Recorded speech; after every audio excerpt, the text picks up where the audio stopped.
Hi everyone, this is Russell Mortlock with the Mortlock Real Estate Group. Today we're at the Bright Jenny Coffee House for the Real Estate Market ReCappuccino. If you're looking for a chai tea latte or a banana muffin, this is the place to be. Again, you're asking me questions I don't have answers for.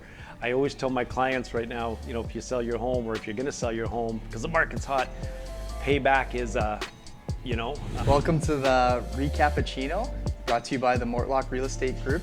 Today we're just going to be chatting about the Kelowna real estate market, and today I have our special guest, Blake Roberts, the 8th most handsome realtor in Kelowna. And you said you were going to say veteran. 7th most handsome. But yeah, thanks for joining us today, Blake. What are some challenges you see in the market right now, and what's kind of like your overall opinion of what's going on? It is out of any realtor's pay grade to explain what's going on, because when COVID hit, we all thought it was over. Most challenging thing right now is just the unknown. When a client asks us what's going to happen, or what should I do, how much should I offer in a normal market, like let's say for example you're working with a buyer, if it's a buyer's market, you come in with a swing hard mentality and be prepared to walk away and negotiate. In a busy market, not so much. And then this insane market, it's tough. I know the golden question that we get asked all the time, when's the market gonna drop? And we both don't have the crystal ball there. What are some of the things that you're doing to potentially put your clients ahead in those challenging opportunities? So we're talking a buyer ahead or a seller? Buyer. Well, again, this is such a moving target, right? Let's say 2 years ago, you'd be presenting an offer and you would, send a nice letter explaining who your buyers are. And then we moved into videos where you'd have your buyers say, hey, I'm a nice young couple, I love your home. But as things progress, everybody does that, right? And to the point of sellers, I don't need the damn video. How much money you got, right? Yeah. There's one thing I've learned in the last few months, and I'm gonna keep changing it, is holding people's feet to the fire for things like home inspections and financing. I know it's no secret, if you, for people who have friends that are realtors, they're probably telling you it's never been a greater time to sell your home. Yeah, like the market is up about 30% to this month, and there's low inventory. Like single family homes was sitting in July around 485. So yeah, it is a total seller's market. But you get that question too, like, well, what can I do to find the next home if I do sell? Or what are some scenarios where people are very tentative to sell their home right now just because of that unknown? What's a strategy that you would maybe use for those people? Again, you're asking me questions I don't have answers for. I always tell my clients right now, if you sell your home or if you're gonna sell your home, because the market's hot, payback is, problem is, even now, like you'd go door knocking and say, you know what, I'll go find you a home, okay? And if you find a home, and our real estate business has changed, we can't represent both the seller and the buyer the way we used to. Yeah.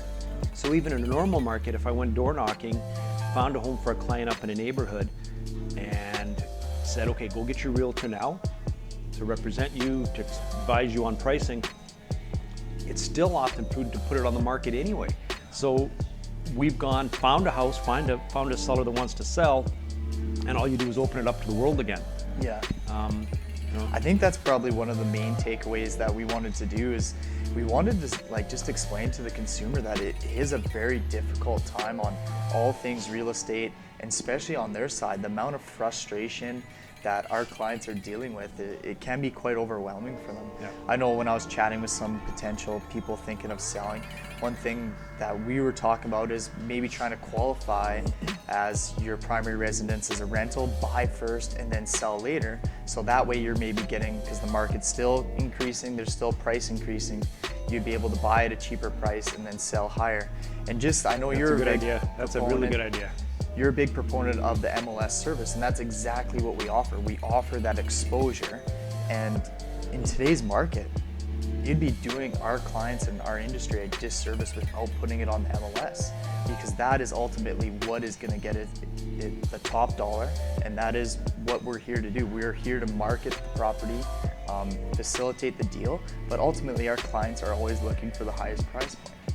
A balanced market, that 5 to think 7 months of inventory, Yep. they say is a balanced market. That's the best place to be a buyer and a seller. I know being a newer realtor, this is the only market I've worked in, so this is my norm so far.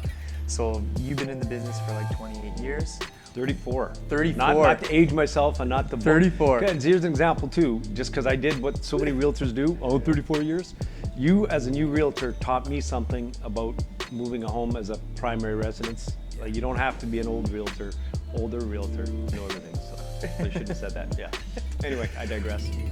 What are some evolution of the real estate market you've seen just in your time from starting it? I know you started quite young too, as well. Do you think it's going towards a good way, or what's kind of your perspective on that? Yep, overall it's good. Clients are way more informed than they used to be. The information more accessible to them. To find a home on the MLS system before, you used to have to go to a realtor because we had the book, right? Yeah.